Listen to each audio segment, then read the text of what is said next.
ਸਤਵਿੰਦਰ ਸੈਣੀ ਲੈ ਕੇ ਹਾਜ਼ਰ ਹੋ ਗਈਆਂ ਜੀ ਤੁਹਾਡਾ ਆਪਣਾ ਪ੍ਰੋਗਰਾਮ ਤੁਹਾਡੀ ਕਿਸਮਤ ਦੇ ਸਿਤਾਰੇ। ਦੋਸਤੋ ਦੀਵਾਲੀ ਦਾ ਤਿਉਹਾਰ ਸੀ, ਸਭ ਨੇ ਸੈਲੀਬ੍ਰੇਟ ਕਰ ਲਿਆ ਹੈ ਤੇ ਅਸੀਂ ਉਮੀਦ ਕਰਦੇ ਹਾਂ ਕਿ ਸਾਰੇ ਜਣੇ ਆਪਣੇ ਘਰ ਸੁਖੀ ਸਾਂਦੀ ਹੋਣਗੇ। ਤੇ ਦੀਵਾਲੀ ਤੋਂ ਦੂਸਰੇ ਦਿਨ ਸੀ सूरज ग्रहण, जिस नूं लैके काफ़ी लोग डरे हुए सन कि सूरज ग्रहण जिहड़ा आ जांदे जांदे किहड़ियां राशियां ते भारी पै जावेगा, किहड़ी राशियां दी किस्मत ठप कर जावेगा, किस दे लई किस तरह दा इह साबित होवेगा। इस नूं लैके बहुत सारे लोग डरे हुए सन। इस दा भी तुहानूं दसांगे कि किहड़ियां राशियां ते इसने प्रभाव पाया ते किन्हां लई नुकसानदायक सी, किन्हां लई लाभदायक सी। इस दे बारे गलबात करांगे ते नाल ही गलबात करांगे भाई दूज दी, जिहड़ा कि अज मनाया जा रही है। भैन भरा दे पवित्र रिश्ते का यह त्यौहार हुंदा है ते भैन भरा दे रिश्ते नूं इह होर ज़्यादा मजबूत कर दिंदा है। ते अज दे समय दे विच जे गल करिए तां शुभ मुहूर्त की होवेगा इस नूं मनाउण दे लई, इस ते भी विचार चर्चा पंडित जी दे नाल करांगे। पर सब तो पहला पंडित कपिल शास्त्री जी दा प्रोग्राम दे विच स्वागत कर लैंदे हां जी। पंडित जी, प्रोग्राम तुहाडी किस्मत दे सितारे विच तुहाडा बहुत बहुत स्वागत है। जय माता की। सभी की दीपावली अच्छी रही होगी, ये आशा है हमारी। और हमारे प्रोग्राम में जो सूर्य ग्रहण के बारे में या हमने जो भी जानकारी दी दिवाली के जो मुहूर्त के या जो टोटके बताए, तो आपने उसका लाभ जरूर अवश्य प्राप्त किया होगा, ये आशा करते हैं। जी आप सभी को दोबारा से जो भी आपकी दीपावली रही, आपको हार्दिक शुभकामनाएं और राम राम। जी जी, बहुत ही वधिया। ते असीं भी उम्मीद करते हैं कि जिहड़े उपाय तुहानूं दस्से गए सन पंडित जी वल्लों ਉਹ ਤੁਸੀਂ ਜ਼ਰੂਰ ਕੀਤੇ ਹੋਣੇ ਆ। ਤੇ ਉਮੀਦ ਕਰਦੇ ਹਾਂ ਕਿ ਅਗਲੀ ਵਾਰ ਵੀ ਜਿਸ ਤਰ੍ਹਾਂ ਇਸ ਵਾਰ ਦੀਵਾਲੀ ਤੁਹਾਡੇ ਲਈ ਖੁਸ਼ੀਆਂ ਲੈ ਕੇ ਆਈ ਹੈ ਤੇ ਅਗਲੀ ਵਾਰ ਵੀ ਦੀਵਾਲੀ ਤੁਹਾਡੇ ਲਈ ਖੁਸ਼ੀਆਂ ਹੀ ਲੈ ਕੇ ਆਵੇ। ਤੇ ਪੰਡਿਤ ਜੀ, ਸਭ ਤੋਂ ਪਹਿਲਾਂ ਗੱਲ ਕਰਾਂਗੇ ਸੂਰਜ ग्रहण ਦੀ। ਕੱਲ ਸੂਰਜ ग्रहण ਲੱਗਿਆ ਸੀ, ਕਾਫੀ ਲੋਕ ਇਸ ਨੂੰ ਲੈ ਕੇ ਡਰੇ ਹੋਏ ਸਨ, ਪਰ ਅਸੀਂ ਪਹਿਲਾਂ ਵੀ ਦੱਸ ਦਿੱਤਾ ਸੀ ਕਿ ਉਹਨਾਂ ਨੂੰ ਕਿ ਕਿਹੜੀਆਂ ਰਾਸ਼ੀਆਂ ਲਈ ਇਹ ਨੁਕਸਾਨਦਾਇਕ ਰਹੇਗਾ, ਕਿਸ ਤਰ੍ਹਾਂ ਦੇ ਉਪਾਏ ਉਹਨਾਂ ਨੂੰ ਇਸ ਦਿਨ ਕਰਨੇ ਚਾਹੀਦੇ ਸੀਗੇ, ਉਹ ਸਾਰੀ ਡਿਟੇਲ ਉਹਨਾਂ ਨੂੰ ਦੱਸ ਦਿੱਤੀ ਸੀ। ਪਰ ਫਿਰ ਵੀ ਅੱਜ ਥੋੜੀ ਜਿਹੀ ਆਪਾਂ ਗੱਲਬਾਤ ਇਸ ਤੇ ਕਰਾਂਗੇ ਕਿ ਜਾਂਦੇ ਜਾਂਦੇ ਸੂਰਜ ग्रहण ਜਿਹੜਾ ਹੈ ਕਿਹੜੀਆਂ ਰਾਸ਼ੀਆਂ ਨੂੰ ਪ੍ਰਭਾਵਿਤ ਕਰਕੇ ਗਿਆ, ਕਿਹੜੀਆਂ ਰਾਸ਼ੀਆਂ ਦੀ ਕਿਸਮਤ ਠੱਪ ਕਰਕੇ ਗਿਆ, ਕਿਹਨਾਂ ਲਈ ਲਾਭਦਾਇਕ ਸੀ ਤੇ ਕਿਹਨਾਂ ਲਈ ਨੁਕਸਾनदायक ਸੀ। देखिए, जो सूर्य ग्रहण था वो तुला राशि में स्वाति नक्षत्र में था। जी तो इसके कारण एक ही जो गोचर था उसमें जो जो जिस दिन मुख्य जो गोचर जो कह सकते हैं चार ग्रह थे, सूर्य, केतु, चंद्रमा और सूर्य, जो तुला राशि के अंदर गोचर कर रहे थे, तो उसके अंदर इन राशियों के लोगों को प्रभाव तो रहा है। जैसे सूर्य के अंदर में अपने माने तो सिंह राशि के लिए प्रभाव रहा है, तुला राशि के लिए प्रभाव रहा है, और मिथुन राशि के लिए भी थोड़ा सा प्रभाव रहा है। और इसके अंदर में अगर दूसरा आपने देखें तो कर्क राशि के लिए भी थोड़ा प्रभावित रहा है, क्योंकि कर्क राशि पे तो प्रभाव सीधा इफेक्ट पड़ता है, क्योंकि चंद्रमा उसका स्वामी है और चंद्रमा ही सूर्य के बीच में आता है, तो जितनी भी किरणें होती हैं वो कर्क राशि पे ज्यादा इफेक्ट करती है। लेकिन क्या होता है कि मैं आपको बता दूं, जब सूर्य ग्रहण लगता है तो ऐसा कोई ऐसा विशेष नहीं होता कि हर राशि में फायदा ही होना। हर राशि के लिए अशुभ भी माना जाता है वैसे सूर्य ग्रहण। जी तो जो इसके मुख्य जो गोचर जो तुला राशि में जो गोचर कर रहे थे, चंद्रमा थे या सूर्य थे या केतु के थे, तो उसमें जो तुला राशि में जो ये जो ग्रह थे शुक्र की, शुक्र ग्रह की दो राशि होती है, वृषभ राशि और तुला राशि। इन दोनों में इफेक्ट रहेगा। कर्क राशि रह गया, सिंह राशि रह गया। तो ये जो पांच राशि है, मिथुन राशि, ये पांच राशियों पे थोड़ा इफेक्ट ज्यादा रहेगा। बाकी शुभ कह सकते हैं कि ज्यादा किसी के लाभ इतना नहीं कह सकते हाँ भी सूर्य ग्रहण से सभी राशियों को लाभ होगा या सभी राशियों को हानि होगी। हाँ, सभी के लिए शुभ जरूर रहेगा जी। ਤੇ ਇਹ ਤਾਂ ਆਪਾਂ ਰਾਸ਼ੀਆਂ ਦੀ ਗੱਲ ਕਰ ਲਈ ਸੀਗੀ ਕਿ ਕਿਸ ਤਰ੍ਹਾਂ ਉਹਨਾਂ ਨੂੰ ਪ੍ਰਭਾਵਿਤ ਕੀਤਾ ਤੇ ਕਿਹਨਾਂ ਲਈ ਲਾਭਦਾਇਕ ਸੀ ਤੇ ਕਿਹਨਾਂ ਲਈ ਨੁਕਸਾਨਦਾਇਕ ਸੀ। ਤੇ ਪੰਡਿਤ ਜੀ, ਆਪਾਂ ਗਰਭਵਤੀ ਔਰਤਾਂ ਦੀ ਵੀ ਗੱਲ ਕੀਤੀ ਸੀ ਕਿ ਇਸ ਦਿਨ ਉਹਨਾਂ ਨੂੰ ਲਾਲ ਕੱਪੜੇ ਦੇ ਵਿੱਚ ਨਾਰੀਅਲ ਲਪੇਟ ਕੇ ਰੱਖਣਾ ਹੈ। ਤੇ ਹੁਣ ਗੱਲ ਕਰਾਂਗੇ ਕਿ ਜਿਹੜਾ ਨਾਰੀਅਲ ਉਹਨਾਂ ਨੇ ਲਪੇਟ ਕੇ ਰੱਖਿਆ ਸੀ ਉਹ ਫਿਰ ਜਲ ਪ੍ਰਵਾਹ ਕਰਨਾ ਹੈ। ਤੇ ਹੁਣ ਸੂਰਜ ग्रहण ਜਿਹੜਾ ਉਹ ਖਤਮ ਹੋ ਗਿਆ ਸੀ, ਉਸ ਤੋਂ ਬਾਅਦ ਉਹਨਾਂ ਨੂੰ ਕੋਈ ਕੁਝ ਕਰਨਾ ਚਾਹੀਦਾ ਹੈ ਕਿ ਜਾਂ ਫਿਰ ਸਭ कुछ ठीक ठाक रहेगा। जैसे सूर्य ग्रहण निकल जाता है तो जो सबसे पहले उनको स्नान करना चाहिए, फिर गंगा जल के जो छींटे वो लगाने चाहिए, स्वच्छ कपड़े पहनने चाहिए, जो भी साफ सुथरे वही कपड़े ना यूज करें। दूसरी बात, जो आपने बताया कि जो नारियल है, उसको नारियल को नहाने से पहले उसको जल प्रवाह करें। जी नहाने के पश्चात में कहीं भी किसी के हाथ से, जो अगर आप नहीं जा पाते तो घर का कोई भी सदस्य जल में प्रवाह कर दे। जल प्रवाह नहीं हो पाता तो कोई मंदिर के पीपल के पेड़ के नीचे उसे रख सकते हैं। कई बार जल की पोजीशन नहीं बन पाती है तो उसमें रख सकते हैं। या फिर जो गर्भवती महिलाएं, क्योंकि ये त्वचा संबंधी भी रोग उत्पन्न करता है, जी तो जिन महिलाओं के जिन्होंने स्नान ये जो हुआ है, स्नान करें और कोई भी दान दक्षिणा कुछ भी जो नहाने के पश्चात में किसी दे, और घर में झाड़ू पोछा लगाकर और उसमें गंगा जल का छिड़काव करें। या गंगा जल की नहीं मिल पाता है तो आप नॉर्मल पानी से भी उसका छिड़काव कर सकते हैं। जो भी घर का मंदिर वगैरह है उनको साफ सफाई करें, उनमें गंगा जल का या जो सिंपल पानी से उनके छींटे लगाए, और झाड़ू पोछा जो करके, और इसको जो पोछा वगैरह झाड़ू लगा के घर को जो निर्मल है स्वस्थ है।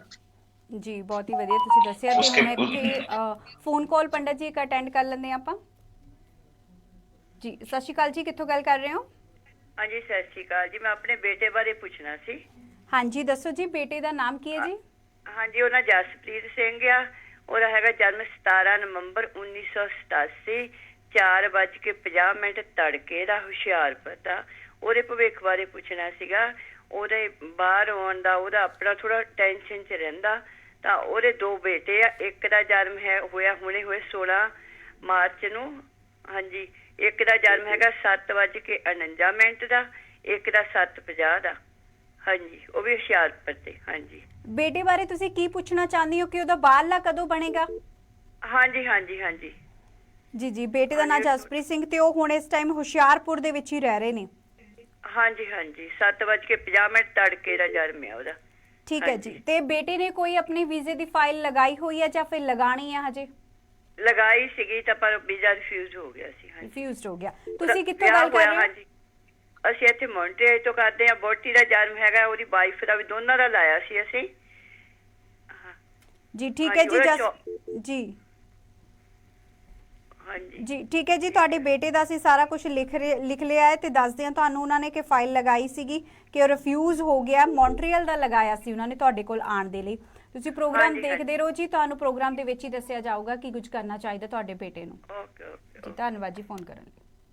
ਜੀ ਪੰਡਤ ਜੀ ਪਹਿਲਾਂ ਇੱਕ ਹੋਰ ਫੋਨ ਕਾਲ ਅਟੈਂਡ ਕਰ ਲੈਂਦੇ ਆ। ਜੀ ਸਤਿ ਸ਼੍ਰੀ ਅਕਾਲ ਜੀ, ਕਿੱਥੋਂ ਗੱਲ ਕਰ ਰਹੇ ਹੋ? ਹਾਂਜੀ ਸਤਿ ਸ਼੍ਰੀ ਅਕਾਲ ਜੀ। ਜੀ ਹਾਂਜੀ, ਕਿੱਥੋਂ ਗੱਲ ਕਰ ਰਹੇ ਹੋ ਜੀ? ਕੀ ਨਾਮ ਹੈ ਜੀ ਤੁਹਾਡਾ? ਪਹਿਲਾਂ ਤਾਂ ਇੱਕ ਰਿਕੁਐਸਟ ਕਰਾਂਗੇ ਕਿ ਆਪਣੇ ਟੀਵੀ ਵੋਲੀਅਮ ਦੀ ਆਵਾਜ਼ ਥੋੜੀ ਜਿਹੀ ਘੱਟ ਕਰ ਲਓ, ਕਿਉਂਕਿ ਟੀਵੀ ਦੀ ਆਵਾਜ਼ ਜਦੋਂ ਤੁਸੀਂ ਸਾਨੂੰ ਉਹਦੇ ਥਰੂ ਸੁਣਨ ਦੀ ਖੇਚਲ ਕਰਦੇ ਹੋ ਤਾਂ ਸਾਨੂੰ ਕਲੀਅਰ ਨਹੀਂ ਸੁਣਦਾ। ਜੀ ਜੀ ਹਾਂਜੀ, ਸਤਿ ਸ਼੍ਰੀ ਅਕਾਲ ਜੀ, ਕਿੱਥੋਂ ਗੱਲ ਕਰ ਰਹੇ ਹੋ? ਸਤਿ ਸ਼੍ਰੀ ਅਕਾਲ ਜੀ, ਮੈਂ ਲక్ష్మణ ਸਿੰਘ ਸੱਗੂ ਸਰੀ ਤੋਂ ਬੋਲ ਰਿਹਾ ਜੀ। ਲక్ష్మణ ਸਿੰਘ ਜੀ, ਹਾਂਜੀ ਦੱਸੋ ਜੀ। ਨਾਟ ਲక్ష్మణ ਸਿੰਘ, ਲక్ష్మణ ਸਿੰਘ। ਲక్ష్మణ ਸਿੰਘ। ਮੇਰਾ ਡੇਟ ਆਫ ਬਰਥ ਹੈ 19 ਮਈ 1952। ਹਾਂਜੀ। ਉਹ ਮੈਂ ਤਾਂ ਇੱਥੇ ਆ ਗਿਆ, ਮੇਰੇ ਬੱਚੇ ਨੇ ਮੈਨੂੰ ਇੱਥੇ ਬੁਲਾ ਲਿਆ, ਪਰ ਮੇਰੀ ਘਰ ਵਾਲੀ ਇੰਡੀਆ। ਦੱਸੋ ਉਹ ਕਿਵੇਂ ਆ ਸਕਦੀ ਹੈ? ਓਕੇ, ਘਰ ਵਾਲੀ ਦਾ ਨਾਮ ਕੀ ਹੈ ਜੀ? ਬਲਵੀਰ ਕੌਰ। ਬਲਵੀਰ ਕੌਰ। ਹਾਂ, ਤੇ ਉਹਦਾ ਬਣਿਆ ਨਹੀਂ। ਫਾਈਲ ਲਗਾਈ ਸੀ ਤੁਸੀਂ ਉਹਨਾਂ ਦੀ? ਫਾਈਲ ਵੀ ਲਾਈ ਆ, ਸਭ ਕੁਛ ਲਾਏ, ਫੀਸ ਵੀ ਭਰੀ ਹੈ। ਮੈਂ 3 ਵਾਰੀ ਇੰਡੀਆ ਵੀ ਜਾ ਆਇਆ। ਦੱਸੋ ਜੀ ਤੁਸੀਂ ਉਹ ਫਿਰ ਕਿਵੇਂ ਆ ਸਕਦੀ ਹੈ? ਓਕੇ ਜੀ, ਬਲਵੀਰ ਕੌਰ ਜੀ ਆ, ਉਹਨਾਂ ਦਾ ਡੇਟ ਆਫ ਬਰਥ ਕਿੰਨਾ ਹੈ? ਉਹਨਾਂ ਦੀ ਡੇਟ ਆਫ ਬਰਥ ਹੈ 4 ਜੁਲਾਈ 1955। 1955। ਤੇ ਪੰਜਾਬ ਕਿਹੜੀ ਜਗ੍ਹਾ ਰਹਿੰਦੇ ਨੇ? ਉਹ ਜੀ ਲੋਪੋ ਦੀ ਜੰਪਲ ਆ ਤੇ ਲਹਿਰੇ ਵਿਆਹੀ ਆ। ਲਹਿਰੇ। ਠੀਕ ਹੈ ਜੀ, ਅਸੀਂ ਤੁਹਾਡਾ ਨੋਟ ਕਰ ਲਿਆ ਤੇ ਦੱਸਦੇ ਹਾਂ ਜੀ ਕਿਹੜੀਆਂ ਅੜਚਣਾਂ ਉਹਨਾਂ ਨੂੰ ਆ ਰਹੀਆਂ। ਦੱਸੋ ਜੀ ਕਿਵੇਂ ਹੁਣ ਕਹਾਣੀ ਬਣੂ ਕਿਵੇਂ? ਸਾਡੀ ਕਹਾਣੀ ਤਾਂ ਬਣਾ ਦਿਓ। ਹਾਂਜੀ ਹਾਂਜੀ ਜੀ, ਤੁਸੀਂ ਪ੍ਰੋਗਰਾਮ ਦੇਖਦੇ ਰਹੋ, ਪੂਰੀ ਕਹਾਣੀ ਤੁਹਾਡੀ ਬਣਾਈ ਜਾਵੇਗੀ। ਪ੍ਰੋਗਰਾਮ ਤਾਂ ਹਾਂਜੀ ਬਣਾ ਦਿਓ ਕਹਾਣੀ ਸਾਡੀ, ਕਿਉਂਕਿ ਮੈਂ ਤਾਂ ਬਹੁਤ 2009 ਤੋਂ ਅਸੀਂ ਇਕੱਲੇ ਰਹਿ ਰਹੇ ਹਾਂ ਜੀ। ਠੀਕ ਹੈ ਜੀ, ਠੀਕ ਹੈ ਜੀ, ਅਸੀਂ ਤੁਹਾਡੀ ਸਮੱਸਿਆ ਸੁਣ ਲਈ ਹੈ ਤੇ ਹੁਣੇ ਦੱਸਾਂਗੇ ਕਿਹੜੀਆਂ ਅੜਚਣਾਂ ਤੁਹਾਨੂੰ ਆ ਰਹੀਆਂ ਨੇ ਤੇ ਤੁਸੀਂ ਸਾਡਾ ਪ੍ਰੋਗਰਾਮ ਦੇਖਦੇ ਰਹੋ। ਜੀ ਜੀ ਪੰਡਤ ਜੀ, ਸਭ ਤੋਂ ਪਹਿਲਾਂ ਜਸਪ੍ਰੀਤ ਸਿੰਘ ਦੀ ਗੱਲ ਕਰਾਂਗੇ। 17 ਨਵੰਬਰ 1987 ਉਹਨਾਂ ਦਾ ਬਰਥ ਸੀ। हाँ, ਜੀ अभी जो उनकी जो राशि थी वो मकर में थी। जो मैं आपको बताया था शनि जो थे वो वक्री थे, और 23 जो दिवाली के दिन उस दिन मार्गी हुए। जी तब इनकी जो विशेष कृपा है शनि महाराज की वो बनने शुरू हो जाएंगी। जो इनके रुके काम बनने शुरू हो जाएंगे। एक इनका जो चिड़चिड़ापन था या घर में जो प्रॉब्लम आ रही थी, या किसी भाई या बंधु जो भी थे उनके साथ या मित्र वगैरह के साथ थोड़ी बहुत अनबन हो सकती थी, या थोड़ा गुस्सेल प्रवृत्ति के थे, जी तब उनमें जो स्थिति है वो सही होने लग जाएगी। और क्योंकि मकर राशि के अंतिम चरण में अभी 5 साल कंप्लीट कर लिए, अंतिम चरण में 2.5 साल की मकर राशि पे जो है, सरस्वती का 2.5 साल का जो चरण है, तीसरा और अंतिम चरण है, उसमें आ गए हैं, तो इसमें जो इनके जो कार्य है अब बनने शुरू हो जाएंगे। अगर जो भी ये वीजा लगाएं तो ओम शनिश्चराय नमः के जाप की रहे और ओम शनिश्चराय नमः, शनि मंदिर में जाए, शनि टेम्पल में जाए, उनका अपने इष्ट की तरह उनको पूजन करें, तो आपका जो कार्य है वो सिद्ध होने लग जाएगा। और हाँ, वहां पे अपने जो भी तुला दान जरूर करें, क्योंकि जब आप मैं सभी मकर राशि के लिए बोल रहा हूँ कि मकर राशि के लोग हैं उनको शनि टेम्पल के अंदर तुला दान करें। तुला दान का अर्थात होता है जितना आपका वजन होता है उसके वजन का अन्न जो है वो मंदिर में, गुरुद्वारा साहब में, कहीं भी आप उनका दान करें, ताकि वो आपके जो कष्ट है वो हरने लग जाए और जो भी आपकी मन मानसिक जो फल है वो आपको प्राप्ति होने लग जाए। ਜੀ ਬਹੁਤ ਹੀ ਤੁਸੀਂ ਵਧੀਆ ਉਪਾਅ ਦੱਸੇ ਹੈ। ਤੇ ਪੰਡਤ ਜੀ ਅਸੀਂ ਵੀ ਜਸਪ੍ਰੀਤ ਸਿੰਘ ਨੂੰ ਇਹੀ ਗੱਲ ਕਹਾਂਗੇ ਕਿ ਤੁਸੀਂ ਜੋ ਪੰਡਤ ਜੀ ਨੇ ਉਪਾਅ ਦੱਸੇ ਨੇ ਉਹ ਜ਼ਰੂਰ ਕਰਿਓ। ਫਿਰ ਵੀ ਅਗਰ ਕੋਈ ਮੁਸ਼ਕਿਲ ਆਉਂਦੀ ਹੈ, ਕੋਈ ਅੜਚਨ ਆਉਂਦੀ ਹੈ, ਤੇ ਪੰਡਤ ਜੀ ਦਾ ਨੰਬਰ ਜਿਹੜਾ ਸਕਰੀਨ ਤੇ ਫਲੈਸ਼ ਹੋ ਰਿਹਾ, ਤੁਸੀਂ ਪਰਸਨਲੀ ਉਹਨਾਂ ਨੂੰ ਕਾਲ ਕਰ ਸਕਦੇ ਹੋ ਤੇ ਹਰ ਇੱਕ ਸਮੱਸਿਆ ਦਾ ਸਮਾਧਾਨ ਤੁਹਾਨੂੰ ਦੱਸਿਆ ਜਾਵੇਗਾ। ਤੇ ਅਗਲੀ ਗੱਲ ਆਪਾਂ ਲక్ష్మణ ਸਿੰਘ ਦੀ ਕਰ ਲੈਂਦੇ ਆ। ਪੰਡਤ ਜੀ ਸਰੀ ਤੋਂ ਉਹਨਾਂ ਦੇ ਫੋਨ ਆਇਆ ਸੀ। देखिए, जो बलवीर जी हैं वो उनकी जो राशि है, जो अभी अपने बात कर रहे थे जी कि जो शुक्र की राशि है उनमें अभी थोड़ी प्रॉब्लम चली, सूर्य ग्रहण का प्रभाव रहेगा। तो ये 1 वीक के बाद में अगर इनको जो वीजा वगैरह का अप्लाई करेंगे और ट्यूसडे के दिन अगर जाएंगे वीजा वगैरह के लिए, तो इनको जरूर सफलता मिलेगी। ये अपने जो इनमें जो गलती जो कर रहे हैं, ये या तो अपने डॉक्यूमेंट को पूरा नहीं कर पा रहे हैं, ये जो स्थिति है, जल्दबाजी में जो स्थिति है वो उनको कर नहीं पा रहे हैं, इसकी वजह से इनको प्रॉब्लम आ सकती है। लेकिन जहाँ पे वृषभ राशि है, वृषभ राशि के लोग होते हैं वो थोड़े से सचेत होने की आवश्यकता थी, क्योंकि सूर्य ग्रहण में उनका थोड़ा प्रभाव था। तो अभी सूर्य ग्रहण के कारण से इनके जो हुआ है, तो अपने इनको जो जब तक 10 या 20 रुपए का डेली का इनको, क्योंकि इनके ऊपर काफी प्रभाव रहेगा सूर्य ग्रहण का जाते जाते, जी तो इनको जो थोड़े दिनों के लिए कम से कम 2 वीक गाय को हरा जरूर डलवाएं, चाहे 10 रुपए का डेली डलवाएं या 20 रुपए का डलवाएं। तो इनके जो आगे जब ये फाइल लगाएंगे, करीबन इनको जनवरी के फर्स्ट वीक में फाइल लगानी चाहिए। जनवरी के फर्स्ट वीक में फाइल लगाएंगे तो इनके कार्य जो बन जाएंगे। जी बहुत ही ਵਧੀਆ ਤੁਸੀਂ ਉਪਾਅ ਦੱਸਿਆ। ਤੇ ਲక్ష్మణ ਸਿੰਘ ਜੀ ਅਸੀਂ ਵੀ ਤੁਹਾਨੂੰ ਇਹੀ ਕਹਾਂਗੇ ਕਿ ਜਿੱਦਾਂ ਪੰਡਤ ਜੀ ਨੇ ਦੱਸਿਆ ਉਦੋਂ ਤੁਸੀਂ ਕਰਨਾ ਹੈ, ਤੇ ਜਲਦ ਤੋਂ ਜਲਦ ਤੁਹਾਡੀ ਵਾਈਫ ਜਿਹੜੀ ਹੈ ਉਹਦਾ ਵੀਜ਼ਾ ਐਕਸੈਪਟ ਹੋ ਜਾਵੇਗਾ ਤੇ ਉਹ ਤੁਹਾਡੇ ਕੋਲ ਪਹੁੰਚ ਜਾਣਗੇ। ਅਗਰ ਫਿਰ ਵੀ ਕੋਈ ਦਿੱਕਤ ਆਂਦੀ ਹੈ, ਅੜਚਨ ਆਂਦੀ ਹੈ, ਪਰੇਸ਼ਾਨੀ ਆਂਦੀ ਹੈ, ਤਾਂ ਜਿੱਦਾਂ ਪੰਡਤ ਜੀ ਨੇ ਦੱਸਿਆ ਕਿ ਜਨਵਰੀ ਦੇ ਵਿੱਚ ਵੀਜ਼ਾ ਲਗਾਉਣਾ, ਉਸ ਸਮੇਂ ਕੀ ਕੁਝ ਤੁਹਾਨੂੰ ਕਰਨਾ ਚਾਹੀਦਾ ਹੈ, ਇਸ ਦੇ ਬਾਰੇ ਅਗਰ ਜਾਣਕਾਰੀ ਚਾਹੀਦੀ ਹੈ ਤਾਂ ਪੰਡਤ ਜੀ ਨੂੰ ਤੁਸੀਂ ਡਾਇਰੈਕਟ ਕਾਲ ਕਰ ਸਕਦੇ ਹੋ। ਉਹਨਾਂ ਦੇ ਨੰਬਰ ਜਿਹੜੇ ਨੇ ਉਹ ਲਗਾਤਾਰ ਸਕਰੀਨ ਤੇ ਫਲੈਸ਼ ਹੋ ਰਹੇ ਨੇ।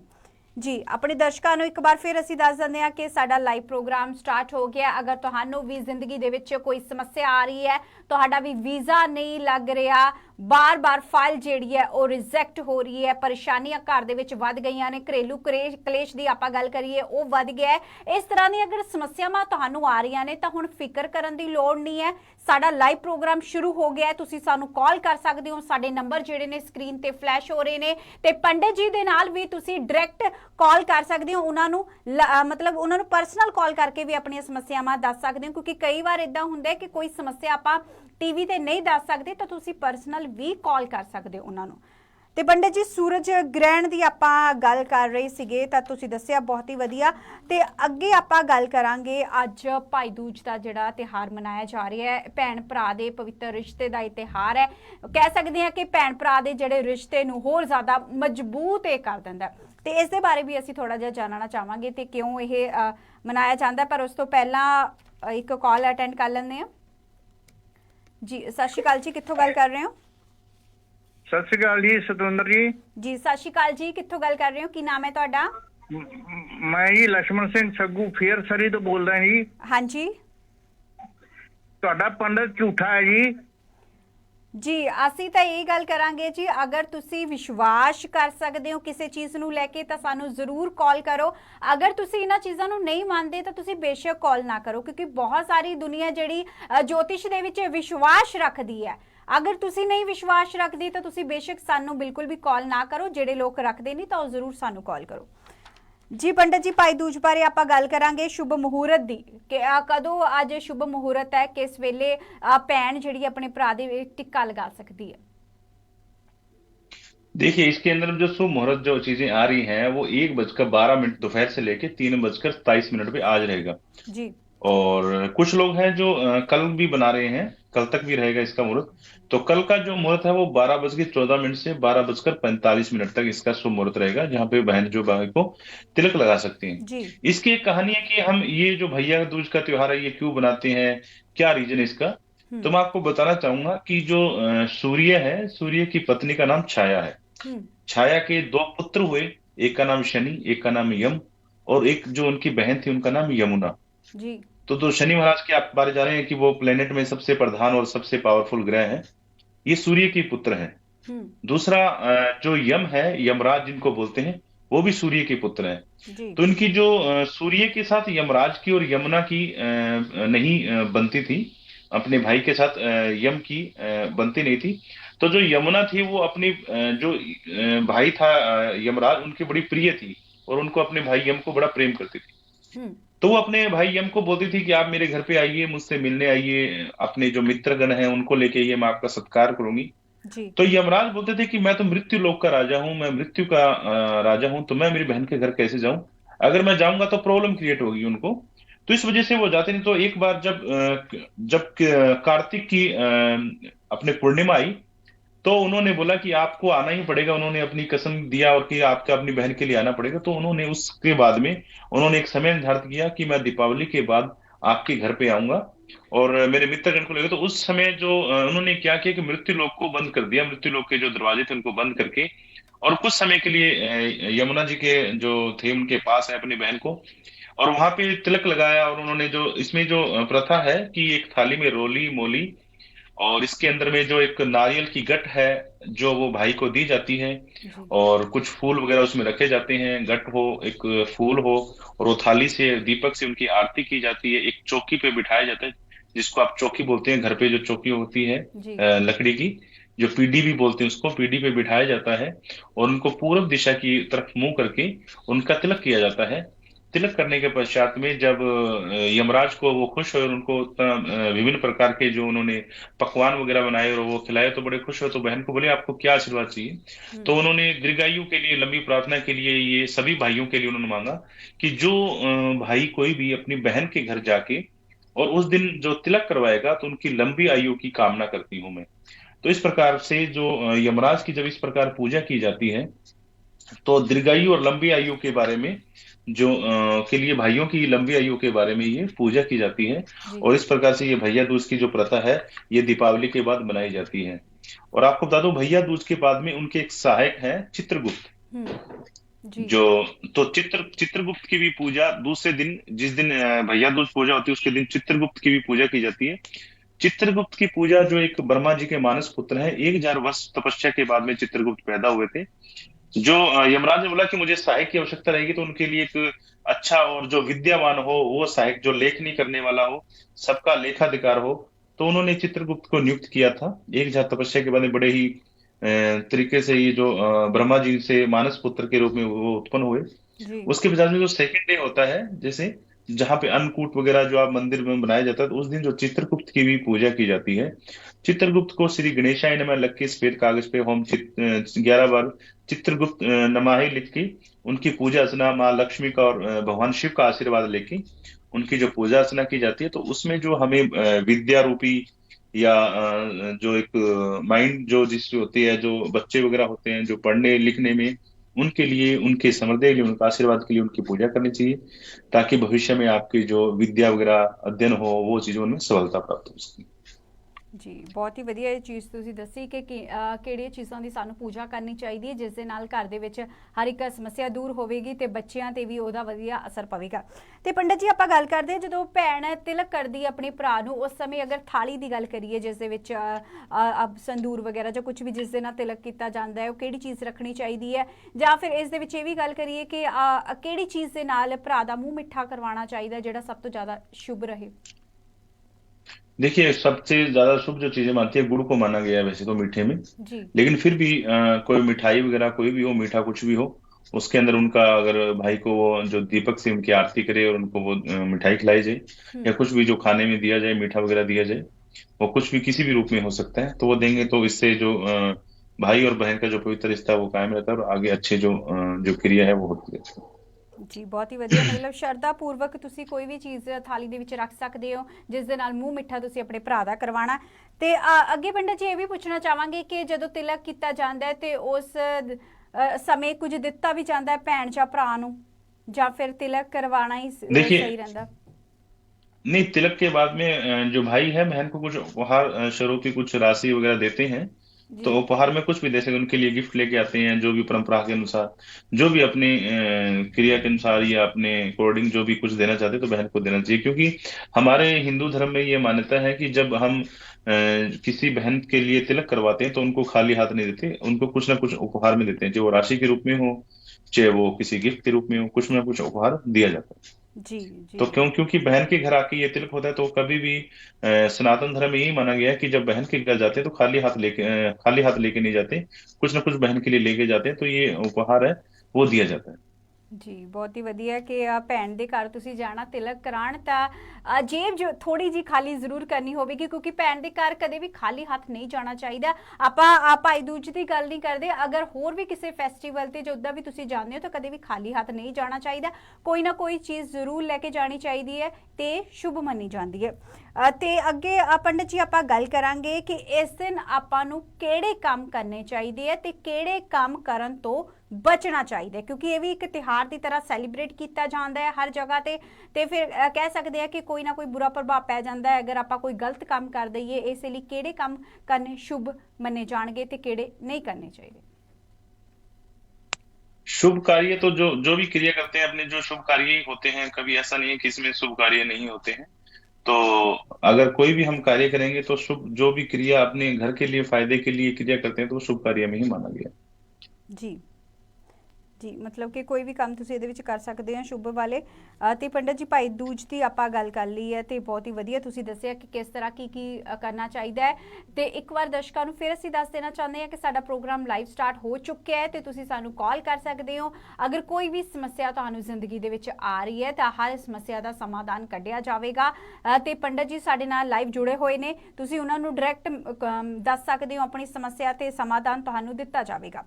ਤੇ ਪੰਡਤ ਜੀ ਆਪਾਂ ਇਹ ਗੱਲ ਕਰ ਲਈ ਤੇ ਇੱਥੇ ਇੱਕ ਗੱਲ ਮੈਂ ਜ਼ਰੂਰ ਕਰੂੰਗੀ, ਕਿਉਂਕਿ ਕਾਫੀ ਸਾਰੇ ਲੋਕਾਂ ਦੇ ਮੈਸੇਜ ਵੀ ਇਸ ਪ੍ਰੋਗਰਾਮ ਨੂੰ ਲੈ ਕੇ ਆਉਂਦੇ ਨੇ ਕਿ ਅਸੀਂ ਪੁੱਛਣਾ ਚਾਹੁੰਦੇ ਹਾਂ ਕਿ ਕਰਜ਼ੇ ਦਾ ਲੋਕ ਜ਼ਿਆਦਾ ਜ਼ਿਕਰ ਕਰਦੇ ਨੇ, ਕਿਉਂਕਿ ਆਪਾਂ ਦੇਖਦੇ ਹਾਂ ਕਿ ਤਿਉਹਾਰਾਂ ਕਰਕੇ ਜਾਂ ਹੋਰ ਕੋਈ ਫੈਸਟੀਵਲ ਕਰਕੇ ਲੋਕ ਖਰਚਾ ਬਹੁਤ ਜ਼ਿਆਦਾ ਕਰ ਦਿੰਦੇ ਨੇ। ਆਪਾਂ ਦੀਵਾਲੀ ਦੀ ਗੱਲ ਕਰ ਲਈਏ ਤਾਂ ਕਾਫੀ ਮਾਤਰਾ ਦੇ ਵਿੱਚ ਪਟਾਕੇ ਵਜਾ ਦਿੱਤੇ ਜਾਂਦੇ ਨੇ ਜਾਂ ਮਠਿਆਈਆਂ ਲਿਆ ਕੇ ਆਪਣੇ ਰਿਸ਼ਤੇਦਾਰਾਂ 'ਚ ਵੰਡ ਦਿੱਤੀਆਂ ਜਾਂਦੀਆਂ ਨੇ, ਇੱਕ ਸ਼ੋਅ ਵੀ ਕੀਤਾ ਜਾਂਦਾ ਹਰ ਇੱਕ ਚੀਜ਼ ਨੂੰ ਲੈ ਕੇ, ਤਾਂ ਉੱਥੇ ਫਿਰ ਕਰਜ਼ੇ ਦੇ ਵਿੱਚ ਵੀ ਲੋਕ ਡੁੱਬ ਜਾਂਦੇ ਨੇ। ਤੇ ਇਹ ਜਿਹੜਾ ਤਿਉਹਾਰਾਂ ਦਾ ਸੀਜ਼ਨ ਚੱਲਦਾ ਹੈ, ਤਿਉਹਾਰਾਂ ਦੇ ਦਿਨ ਆਉਂਦੇ ਨੇ, ਤਾਂ ਇਸ ਦੌਰਾਨ ਕਰਜ਼ੇ ਤੋਂ ਅਸੀਂ ਕਿਸ ਤਰ੍ਹਾਂ ਬਚ ਸਕਦੇ ਹਾਂ, ਕਿਹੜੇ ਸਾਨੂੰ ਉਪਾਅ ਕਰਨੇ ਚਾਹੀਦੇ ਨੇ? देखिए, जो भी कार्य होते हैं, वैसे तो आपको हमारे इंडिया में तो बचत को बड़ी प्रेफरेंस दी जाती है शुरू से, क्योंकि हम कुछ हिस्सा ऐसा रखते हैं जो हमारे बुरे वक्त के कार्य में आए। तो पहले जो कोरोना हुई या इस प्रकार से लोगों को जो ये कार्य ये सिखाया भी लोगों ने कि बचत का क्या उद्देश्य होता है और बचत की क्या परंपरा होती है और बचत से क्या हमें सफलता प्राप्त होती है। क्योंकि उस दौर में भी बड़ी प्रॉब्लम हुई थी लोगों को, पैसे की और की जो प्रॉब्लम हुई थी तो वो देखने को मिली थी। सबसे पहले त्योहारों पे बता दो, हमें फालतू खर्चे से या चीजें बचनी चाहिए। तो सारे लोग बताते भी हैं क्रेडिट कार्ड यूज कम करना चाहिए, तो ये चीजें स्थिति उनको सही करनी चाहिए और अपने अकॉर्डिंग ही जो कार्य करने चाहिए। लेकिन अगर ज्योतिष के अंदर अगर कोई खर्चे कम करना चाहते तो हमें उसके अंदर में जो मैंने आपको बताया था कि जो लक्ष्मी पूजन पे जो कार्य करने चाहिए, लेकिन अब लक्ष्मी पूजन तो हो गया, लेकिन स्थिति तो अभी की है कि अभी हमें क्या कार्य करना चाहिए। तो इसके अंदर में जो स्थिति होती है, आपको हमेशा लक्ष्मी के जो मंत्र है वो उच्चारण करना चाहिए। सुबह कोशिश ये करें कि सूर्य उगने से पहले आप उठें और सूर्य को अर्घ जरूर दें। अगर सूर्य को अगर अर्घ देते हैं तो उससे आपकी सफलता की कार्य बनेगी और आपके जो माइंड है, जो आपके कार्य है, उसमें आपका मन लगेगा और उसकी स्थिति है जो सही होने लगेगी। उससे एक दूसरी है कि आपका स्वास्थ्य है वो सही रहेगा। अगर तांबे के लोटे से अपने जल अगर सूर्य को देते हैं और सूर्य के उगते हुए सूर्य के दर्शन करते हैं तो उससे आपका स्वास्थ्य भी सही रहेगा। अगर आपका स्वास्थ्य सही रहेगा तो धन कमाने में आपको ज्यादा कठिनाई महसूस नहीं होगी, क्योंकि स्वास्थ्य से ही सब कुछ चीजें अच्छी हो सकती है। तो इसलिए सूर्य का जरूर उच्चारण करें, ओम सूर्याय नमः की जरूर जाप करें। अगर क्योंकि मैं आपको पहले भी बता चुका हूँ कि पहले प्रोग्राम हुआ तो सूर्य को हमें पिता तुल्य माना गया। अगर सूर्य पे जैसे आज ग्रहण हुआ है तो युक्ति हुए, तो ऐसा नहीं है कि किसी राशि पे उसका प्रभाव कम होगा या किसमें जाता। देखो, जब घर के जो प्रधान सदस्य होते हैं या पिता पे अगर कष्ट आता है तो उनके परिवार पे तो कष्ट आना ही आना होता है, ये स्वाभाविक है। तो जो 12 राशि होती है पृथ्वी पर विचरण करने वाली जो 12 राशि है, सिर्फ एक ही प्लेनेट है जो पृथ्वी है जिसपे इंसान रहता है, और कोई भी प्लेनेट पे इंसान रहता। जी तो ये जो पृथ्वी पे जो सूर्य की किरणें पड़ती है, जहाँ पे उनका जो प्रभाव रहता है वो सबसे ज्यादा पृथ्वी लोक पे रहता है। और वही आचरण जो स्थिति है उनके अकॉर्डिंग उनके पे कम दशा या जो फलादेश होता है वो स्थिति निर्भर करती है। तो अगर हम सूर्य का अध्ययन करेंगे, सूर्य के मंत्र उच्चारण करते रहेंगे और ओम सूर्य नमः की जाप करेंगे, तो आपको जरूर सफलता मिलेगी। और इसके अंदर में जो भी आपके रुके काम है वो भी बनने शुरू होंगे। जो आपका खर्चा हुआ है उसको नियंत्रण हो पाएगा। आगे आपके जो सगे संबंधी, भाई, बंधु, जो भी लोग हैं उनके साथ जो आपके रिलेशन है वो मजबूत होंगे, और उन मजबूत स्थिति के कारण से आप अपने जो कार्य है वो निकल पाएंगे। और इस जो अगर आपको इसमें जो ज्यादा खर्च हो तो ज्यादा कमाई आने के चांसेस ज्यादा बढ़ जाएंगे। ਜੀ ਬਹੁਤ ਹੀ ਵਧੀਆ ਤੁਸੀਂ ਉਪਾਅ ਦੱਸਿਆ ਕਿ ਸੂਰਜ ਨੂੰ ਲੈ ਕੇ ਜੋ ਕਰਨਾ ਹੈ, ਤੇ ਅਸੀਂ ਦਰਸ਼ਕਾਂ ਨੂੰ ਕਹਾਂਗੇ ਇਹ ਉਪਾਅ ਤੁਸੀਂ ਜ਼ਰੂਰ ਕਰਿਓ, ਤੇ ਜਿਹੜੀ ਸਮੱਸਿਆ ਤੁਹਾਨੂੰ ਕਰਜ਼ਿਆਂ ਨੂੰ ਲੈ ਕੇ ਜਾਂ ਤੁਹਾਨੂੰ ਲੈ ਕੇ ਆ ਰਹੀ ਹੈ ਦੂਰ ਜ਼ਰੂਰ ਹੋਵੇਗੀ। ਤੇ ਪੰਡਤ ਜੀ ਇੱਥੇ ਫੋਨ ਕਾਲ ਇੱਕ ਅਟੈਂਡ ਕਰ ਲੈਂਦੇ ਆ ਜੀ। ਸਤਿ ਸ਼੍ਰੀ ਅਕਾਲ ਜੀ, ਕਿੱਥੋਂ ਗੱਲ ਕਰ ਰਹੇ ਹੋ? ਸਤਿ ਸ਼੍ਰੀ ਅਕਾਲ ਜੀ, ਸਰੀ ਤੋਂ ਗੱਲ ਕਰਦੇ ਆ ਜੀ। ਸਰੀ ਤੋਂ ਨਾਮ ਕੀ ਹੈ ਜੀ ਤੁਹਾਡਾ? ਨਾਮ ਪਵਨਦੀਪ ਸਿੰਘ ਬਾਰੇ ਪੁੱਛਣਾ ਜੀ। Pavandeep Singh, date of birth? 4 March 1995। 1995 ਜੀ, ਹਾਂਜੀ। 4:37 ਸ਼ਾਮ ਦੇ ਦਾ ਜਨਮ। ਧਿਆਨ ਨਾਲ ਦੇਖ ਕੇ ਦੱਸਿਓ ਵੀ ਇਹ ਬੇਟੇ ਦਾ ਕੰਮ 'ਚ ਮਨ ਨਹੀਂ ਟਿਕਦਾ, ਵੀ ਕੰਮ ਇਹਦਾ ਕਦੋਂ ਕੁ ਠੀਕ ਆਊਗਾ। ਹੁਣ ਵੈਸੇ ਕਿਹੜਾ ਕੰਮ ਕਰਦੇ ਨੇ? ਹੁਣ ਅਜੇ ਕੋਈ ਕੰਮ ਨਹੀਂ ਕਿਸੇ ਹਾਲ ਉਹਦਾ ਠੀਕ ਆਉਂਦਾ ਹੈਗਾ, ਕਦੇ ਇੱਕ ਪਾ ਖੜ ਲੈਂਦਾ, ਉਹ 'ਚ ਮਨ ਨਹੀਂ ਲੱਗਦਾ ਹੈਗਾ। ਅੱਛਾ ਜੀ, ਕੰਮ 'ਚ ਮਨ ਨਹੀਂ ਲੱਗਦਾ, ਟਿਕਾਈ ਨਹੀਂ ਹੈਗੀ ਜੀ। ਕੋਈ ਗੱਲ ਨਹੀਂ, ਪ੍ਰੋਗਰਾਮ ਤੁਸੀਂ ਦੇਖਦੇ ਰਹੋ ਤੇ ਹੁਣੀ ਦੱਸਿਆ ਜਾਊਗਾ ਤੁਹਾਨੂੰ ਜੀ। ਕੀ ਪਵਨਦੀਪ ਵੈਸੇ ਸਰੀ ਦੇ ਵਿੱਚ ਹੀ ਤੁਹਾਡੇ ਨਾਲ ਹੀ ਰਹਿੰਦੇ ਨੇ?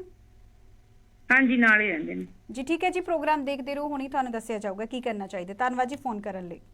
ਜੀ ਪੰਡਤ ਜੀ ਦੱਸੋ ਜੀ ਪਵਨਦੀਪ ਸਿੰਘ ਬਾਰੇ। 4 ਮਾਰਚ 1995 ਇਹਨਾਂ ਦਾ ਬਰਥ ਹੈ ਤੇ 4:37 शाम के समय का। जो कन्या राशि के लोग होते हैं वो इसमें जो पवनदीप की कन्या राशि है उनका जो स्वामी है वो बुध है। जो कन्या राशि के जो लोग होते हैं बहुत ही कम संवेदनशील होते हैं, कम बोलते हैं और अपनी बात को कभी जाहिर नहीं होने देते कि हम क्या कहना चाहते हैं, क्या करना चाहते हैं। लेकिन इस स्थिति में जो कन्या राशि पे जो बुध की स्थिति है वो सही चल रही है। इनके लिए लोगों की जो सद्भावना होगी, इनके जो मित्रगण होंगे या परिवार के लोग होंगे, जो कन्या राशि के लिए सद्भावना ज्यादा होती है, उनके लिए ज्यादा अपॉर्चुनिटी ज्यादा उनकी रहती है। उनके परिवार के लिए या कहते हैं कि वो ज्यादा सोचते हैं, चाहे वो भाई है, बहन है या और भी कोई रिश्तेदार होंगे, जो बुध राशि के जो लोग उनके लिए ज्यादा रहता है। तो इनकी जो स्थिति है, विचरण की स्थिति है, जो इनका जो एज अभी लगभग इनकी 27 वर्ष हो चुकी है। तो जो बुध राशि के लोग हैं, जो उनकी जो स्थिति होती है, वैसे जो 25 से लेके और 35 के बीच में उनको कामयाबी हासिल होती है। जो स्थिति होती है 35 की, जो अपने कार्य में सक्षम हो जाते हैं, ये 10 साल जो उनके होते हैं उनमें जो वो कामयाबी हासिल करते हैं। लेकिन इनकी जो अभी जो स्थिति है, हमने जो पर्सनल कुंडली से देख पा रहे हैं, उनकी जो स्थिति होने वाली है वो आगे सुदृढ़ हो सकती है। उनको ओम बुद्धाय नमः की जाप करनी चाहिए, क्योंकि अभी जो स्थिति उनकी आने वाली जो, क्योंकि अभी धनु से जो स्थिति हुई है 67 का विचरण कम हुआ, तो उनकी जो स्थिति अभी सही शुरू होने वाली है। क्योंकि धनी राशियों का जो धनु पे जो शनि की एक जो अपनी सीधी दृष्टि थी वो थोड़ी सी क्रिया में संभावित हुए, तो उसका प्रभाव बुध राशि पड़ेगा। क्योंकि बुध की गुरु के जो लोग होते हैं, गुरु राशि के लोग, उनके साथ समन्वय बहुत ज्यादा रहता है। तो अभी जो इनकी स्थिति है वो बढ़नी शुरू हो जाएगी और आप देखेंगे कि जो इनके काम बदलते हैं, जो नेक्स्ट आने वाला ईयर होगा, इनके काम बदलने बंद हो जाएंगे।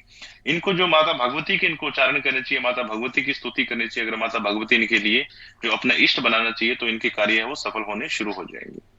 जी जी, बहुत ही ਵਧੀਆ पंडित जी। ਤੇ ਪਵਨਦੀਪ ਸਿੰਘ ਲਈ ਉਪਾਅ ਦੱਸ ਦਿੱਤੇ ਗਏ ਨੇ ਕਿ ਉਹਨਾਂ ਨੂੰ ਕੀ ਕਰਨਾ ਚਾਹੀਦਾ ਹੈ। ਤੇ ਅਗਰ ਫਿਰ ਵੀ ਅਗਰ ਤੁਹਾਡੇ ਮਨ ਦੇ ਵਿੱਚ ਕੋਈ ਵਹਿਮ ਹੈ, ਕੋਈ ਸ਼ੰਕਾ ਹੈ, ਉਹਨੂੰ ਦੂਰ ਕਰਨਾ ਚਾਹੁੰਦੇ ਹੋ ਤੇ ਹੋਰ ਉਪਾਅ ਤੁਸੀਂ ਜਾਣਨਾ ਚਾਹੁੰਦੇ ਹੋ ਕਿ ਕਿਸ ਤਰ੍ਹਾਂ ਕਿਹੜੀ ਚੀਜ਼ ਕਰਨੀ ਚਾਹੀਦੀ ਹੈ, ਤਾਂ ਤੁਸੀਂ ਪੰਡਤ ਜੀ ਨੂੰ ਡਾਇਰੈਕਟ ਵੀ ਕਾਲ ਕਰ ਸਕਦੇ ਹੋ। ਉਹਨਾਂ ਦੇ ਨੰਬਰ ਜਿਹੜੇ ਨੇ ਸਕਰੀਨ ਤੇ ਲਗਾਤਾਰ ਫਲੈਸ਼ ਹੋ ਰਹੇ ਨੇ। ਇੱਕ ਵਾਰ ਕਾਲ ਜ਼ਰੂਰ ਕਰਿਓ, ਤੁਹਾਡੀ ਹਰ ਇੱਕ ਸਮੱਸਿਆ ਦਾ ਸਮਾਧਾਨ ਜਿਹੜਾ ਹੈ ਉਹ ਕੱਢਿਆ ਜਾਵੇਗਾ। ਤੇ ਪੰਡਤ ਜੀ ਗੱਲਾਂ ਬਾਤਾਂ ਹੋਰ ਜ਼ਿਆਦਾ ਕਰਨੀਆਂ ਸੀ, ਪਰ ਸਮਾਂ ਜਿਹੜਾ ਹੈ ਇੱਥੇ ਇਜਾਜ਼ਤ ਨਹੀਂ ਦੇ ਰਿਹਾ। ਪਰ ਤੁਸੀਂ ਬਹੁਤ ਹੀ ਵਧੀਆ ਅੱਜ ਉਪਾਅ ਦੱਸੇ ਕਿ ਕਿਸ ਤਰ੍ਹਾਂ ਕਿਹੜੀ ਚੀਜ਼ ਕਰਨੀ ਚਾਹੀਦੀ ਹੈ ਸੂਰਜ ਗ੍ਰਹਿਣ ਤੋਂ ਬਾਅਦ, ਜਾਂ ਕਰਜ਼ੇ ਦੇ ਵਿੱਚ ਕੋਈ ਡੁੱਬਿਆ ਹੋਇਆ ਉਸ ਨੂੰ ਕੀ ਕੁਝ ਕਰਨਾ ਚਾਹੀਦਾ ਹੈ। ਬਹੁਤ ਹੀ ਵਧੀਆ ਉਪਾਅ ਦੱਸੇ ਤੇ ਸਾਡੇ ਦਰਸ਼ਕਾਂ ਨੂੰ ਅਸੀਂ ਉਮੀਦ ਕਰਦੇ ਹਾਂ ਕਿ ਉਹ ਪਸੰਦ ਆਏ ਹੋਣਗੇ। ਤੇ ਸਭ ਤੋਂ ਪਹਿਲਾਂ ਤੁਹਾਡਾ ਪੰਡਤ ਜੀ ਅਸੀਂ ਧੰਨਵਾਦ ਕਰਦੇ ਹਾਂ ਕਿ ਤੁਸੀਂ ਪ੍ਰੋਗਰਾਮ ਦੇ ਵਿੱਚ ਆਏ। जय माता की, आप सभी का दिन शुभ रहे।